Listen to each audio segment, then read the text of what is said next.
हरे कृष्ण कृष्ण कृष्ण हरे हरे, हरे राम राम राम हरे हरे। जय श्री कृष्ण। प्यारे भक्तों, आप सभी का मेरे YouTube चैनल जीवन के रंग में बहुत बहुत स्वागत है। और जैसे कि हम कार्तिक मास के अध्यायों का अध्ययन कर रहे हैं, तो आज इसी कड़ी में हम कार्तिक मास के अध्याय 8 का श्रवण करेंगे। तो आइए आरंभ करते हैं आज का अध्याय 8। जिसकी दया से सरस्वती भाव रही उपजाए, कार्तिक महात्म्य का फल लिखे 8 अध्याय।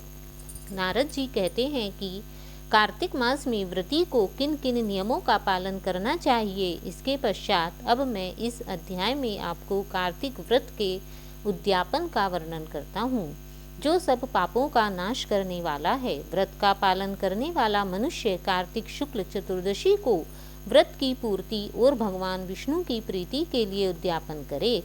तुलसी के ऊपर एक सुंदर मंडप बनवावे, उसे केले के खंभों से संयुक्त करके नाना प्रकार की धातुओं से उसकी विचित्र शोभा बढ़ावें। मंडप के चारों ओर दीपकों की श्रेणी सुंदर ढंग से सजा कर रखें।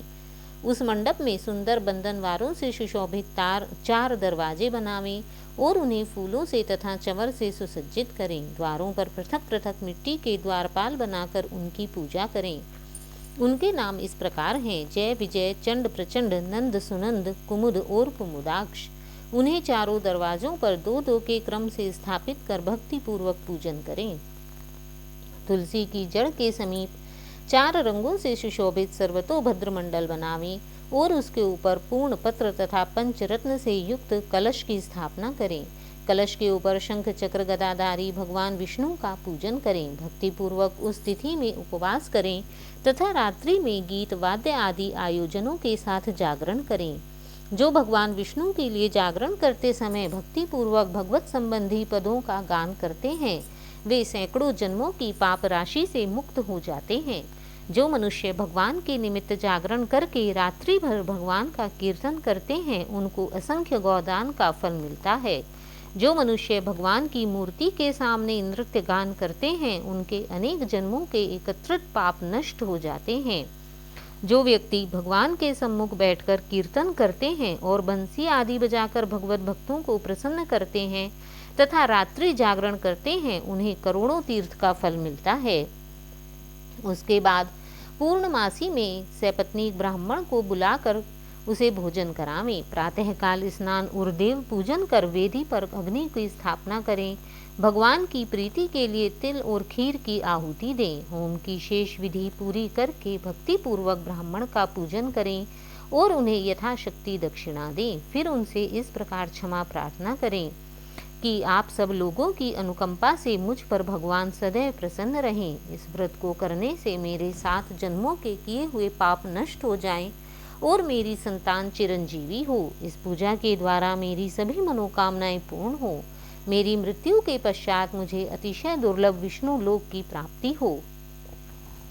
पूजा के समस्त वस्तुओं के साथ गाय भी गुरु को दान में दें। उसके पश्चात घर वालों और मित्रों के साथ स्वयं भोजन करें। भगवान द्वादशी तिथि में शयन से उठे, त्रयोदशी को देवताओं से मिले और चतुर्दशी को सबने उनका दर्शन एवं पूजन किया। इसलिए उस तिथि में भगवान की पूजा करनी चाहिए। गुरु की आज्ञा से भगवान विष्णु की सर्वगुणमयी प्रतिमा का पूजन करें। इस पूर्णिमा को पुष्कर तीर्थ की यात्रा श्रेष्ठ मानी गई है। कार्तिक माह में इस विधि का पालन करना चाहिए। जो इस प्रकार कार्तिक के व्रत का पालन करते हैं, वे धन्य और पूजनीय हैं। उन्हें उत्तम फल की प्राप्ति होती है। जो भगवान विष्णु की भक्ति में तत्पर हो कार्तिक में व्रत का पालन करते हैं, उनके शरीर में स्थित सभी पाप तत्काल नष्ट हो जाते हैं। जो व्यक्ति श्रद्धा पूर्वक कार्तिक के उद्यापन का महात्म्य सुनता या सुनाता है, वह भगवान विष्णु का सायुज्य प्राप्त करता है। बोलो हरि कृष्ण भगवान की जय। हरे कृष्ण कृष्ण कृष्ण हरे हरे, हरे राम राम राम हरे हरे। जय श्री कृष्ण। राधे राधे।